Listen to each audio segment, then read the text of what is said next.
Bruxelles, nouvel épisode. Zelensky réclame un financement militaire permanent de la part de l'UE. Tu croyais avoir déjà tout entendu, détrompe-toi. Voici le prochain niveau d'escalade en provenance de Kiev, et il a de quoi faire frémir. Zelensky, ce président soi-disant héroïque dans sa lutte contre la Russie, exige maintenant sans sourciller que nous, oui, nous les Européens, continuions à financer son armée même après la fin du conflit. Ce n'est ni une blague, ni un malentendu, ni une erreur de traduction. Cet homme réclame sans détour que les contribuables européens assurent en permanence les salaires d'une armée ukrainienne forte de 800 000 soldats. Pensée affectueuse à ceux qui entendent le mot démocratie sans jamais penser à censure. Ce qui se joue ici n'a rien d'une comédie, ce n'est pas un accident. C'est un calcul politique froid, mené sur le dos de millions de citoyens qui, en Allemagne, en France, en Autriche, en Italie et partout ailleurs en Europe, travaillent dur chaque jour pendant qu'un régime corrompu en Ukraine brûle des milliards et termine par nous dire « Continuez de payer, on a encore besoin de vous ». Zelensky l'a reconnu lui-même en pleine conférence de presse. Est-ce que l'Ukraine pourra financer une telle armée seule si un cessez-le-feu intervient? Non, absolument pas. Et que fait-il de cet aveu? Il en tire des exigences. Pas des demandes, pas des négociations, non, de pures revendications, comme si l'Europe était devenue son distributeur automatique personnel. Et pourtant, cette année, encore, nous avons transféré des milliards. L'Union européenne vient tout juste d'approuver un prêt de 98 milliards. Et comme si cela ne suffisait pas, voilà que cet homme revient à la charge avec une nouvelle facture. L'armée doit rester. 800 000 soldats financés indéfiniment par l'argent occidental. Et que font Friedrich Merz, Scholz, Macron et les autres élites de l'UE? Ils se taisent, ou pire, ils acquiescent avec enthousiasme et se félicitent entre eux, pendant que nos hôpitaux tombent en ruine, que nos écoles se dégradent, que nos agriculteurs manifestent, et que nos retraités fouillent en les poubelles pour survivre. Mais l'essentiel, c'est que l'Ukraine obtienne tout ce qu'elle demande. Bienvenue dans la nouvelle Europe, gouvernée par le chantage moral et le suicide économique. Et cette exigence n'en est que la partie visible. Car pendant ce temps, en Ukraine, la corruption continue de plus belle, comme si de rien n'était. Vous vous souvenez d'Andriy Yermak, le bras droit de Zelensky, officiellement démissionnaire à cause d'un immense scandale de corruption, envoyé soi-disant au front, c'est ce que titraient tous les médias. C'était le spectacle prévu pour l'opinion publique. Mais la réalité est tout autre. Selon des médias ukrainiens comme ZNU Yermak, n'est en réalité jamais parti. Il rencontre toujours Zelensky chaque jour, le conseil, tire les ficelles dans l'ombre. Les photos de lui au front, une mise en scène. Une diversion soigneusement orchestrée pour le soustraire aux enquêtes judiciaires. Ce n'est pas seulement un culot sans nom. C'est une gifle pour chaque contribuable honnête, pour chaque soldat qui se bat réellement et pour chaque pays qui envoie des milliards en pensant sincèrement faire une bonne action.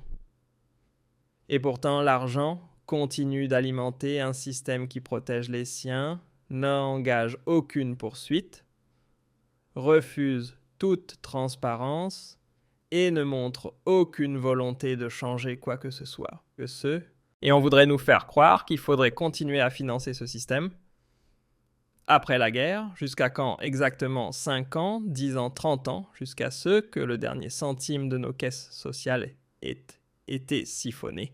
Celui qui accepte cela a soit perdu la raison, soit rejoint les rangs de cette mascarade. Ce qui se passe en Ukraine n'a plus rien d'une défense de la démocratie.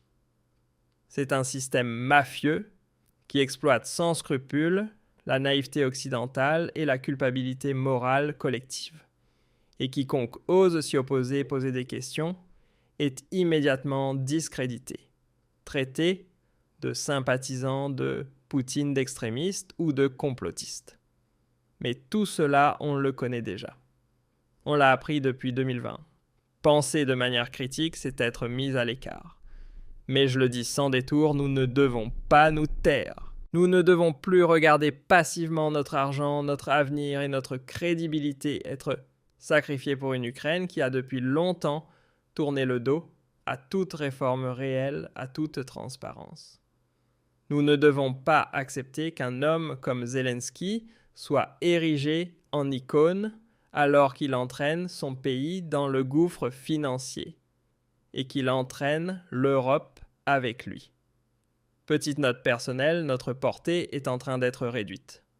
Un abonnement, un like ou une cloche activée permettent d'éviter que ce type de vidéo ne disparaisse.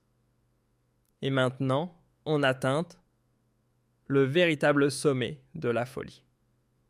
Même après toutes ces révélations, le scandale Yermak, la demande insensée d'utiliser nos impôts pour financer de façon permanente des soldats étrangers, pas un seul grand ponte de l'UE ne se lève pour dire « Stop », pas un seul. Ni Ursula von der Leyen qui répète comme un disque rayé ses sermons sur les valeurs et la démocratie, ni le chancelier Merz qui insiste dans les talk-shows sur l'importance de la stabilité en Europe de l'Est. Mais quelle stabilité peut-on espérer si on maintient en vie un système corrompu, délabré, devenu depuis longtemps une caisse noire pour ces élites? Quelqu'un peut-il m'expliquer pourquoi nous injectons des milliards dans un pays où les démissions sont mises en scène, où le président complote chaque soir, avec un conseiller soi-disant écarté, où la transparence est délibérément étouffée, et où l'on ose en plus nous dire sans honte « On n'a pas d'argent pour notre armée, c'est à vous de payer ». Ça a été... Ce n'est plus de l'aide. C'est du pillage déguisé en solidarité. Et le grand public dans tout ça, il n'en entend presque rien. Évidemment. Nos soi-disant médias de qualité, ARD, ZDF, Spiegel Us, gardent le silence ou au mieux en parlent du bout des lèvres. Pas de scandale, pas de une, pas d'enquête en profondeur. C'est presque comme si l'on cherchait délibérément à nous maintenir dans l'ignorance. Car malheur à celui qui commencerait à questionner l'usage réel de notre argent. Ce serait trop dangereux. Dangereux pour le grand récit qu'on nous martèle depuis des années, l'Ukraine serait le petit héros courageux face au grand méchant ours russe. Point final. Égard à celui qui ose contester ce récit, il est aussitôt cancelled. Mais les faits, eux, racontent autre chose. Avant la guerre, l'Ukraine disposait d'une armée d'environ 200 000 hommes. Aujourd'hui, on parle de plus de 800 000. Dans un pays économiquement à genoux, avec une infrastructure en ruine et un PIB effondré comme un château de cartes sous la tempête. Comment est-ce censé tenir debout? Pourquoi une armée aussi massive? On nous répond pour dissuader la menace russe. Mais même le Pentagone en privé admet qu'un tel réarmement ne fait qu'attiser le prochain conflit. Et ce n'est pas tout. Que fera-t-on de ces centaines de milliers d'hommes armés une fois la guerre terminée? Comment prévoit-on d'intégrer une telle masse de soldats dans une société civile? Combien resteront armés, radicalisés, déracinés? Mais cette question, personne ne la pose au sein de l'Union européenne, parce que personne n'a de plan, parce que personne ne veut réfléchir à ce que provoquera cette gigantesque machine de guerre une fois devenue inutile, mais toujours bien réelle, toujours financée par nos soins. Et pendant qu'on parle de coupes dans le système de santé, que les soignants sont à bout, et que des retraités grelottent chez eux, faute de pouvoir payer leur chauffage, l'argent continue de couler à l'Est. Sans contrôle, sans condition, sans la moindre garantie de remboursement. Et même si un cessez-le-feu était signé demain, même si la paix arrivait, les flux financiers devraient continuer. L'armée resterait, la corruption aussi. Ce n'est pas un avenir, c'est de la folie. Et vous savez, ce qui rend tout cela encore plus absurde, c'est qu'on n'ose même plus dire la vérité à voix haute, que quiconque ose nommer cette folie est immédiatement stigmatisé.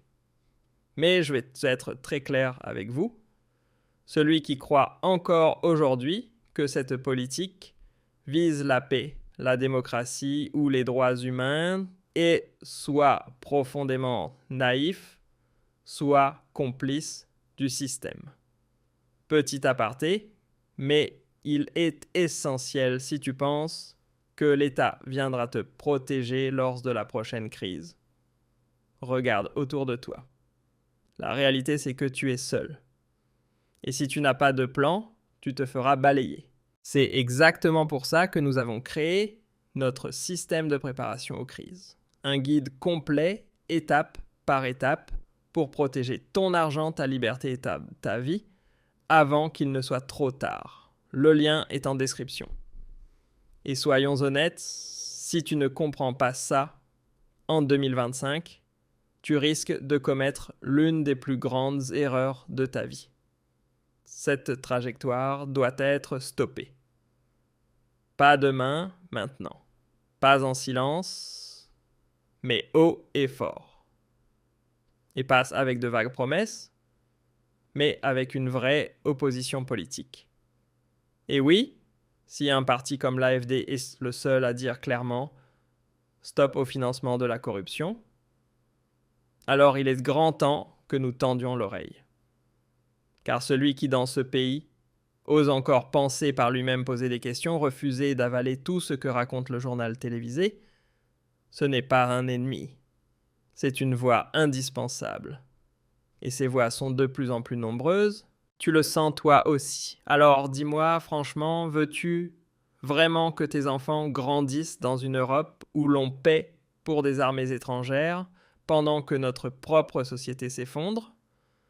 Ou n'est-il pas enfin temps de changer radicalement de cap, pensée solidaire, à tous ceux qui refusent de remettre leur cerveau entre les mains de Bruxelles et de Kiev? Restez critique, restez bruyant, restez éveillé. Restez éveillé.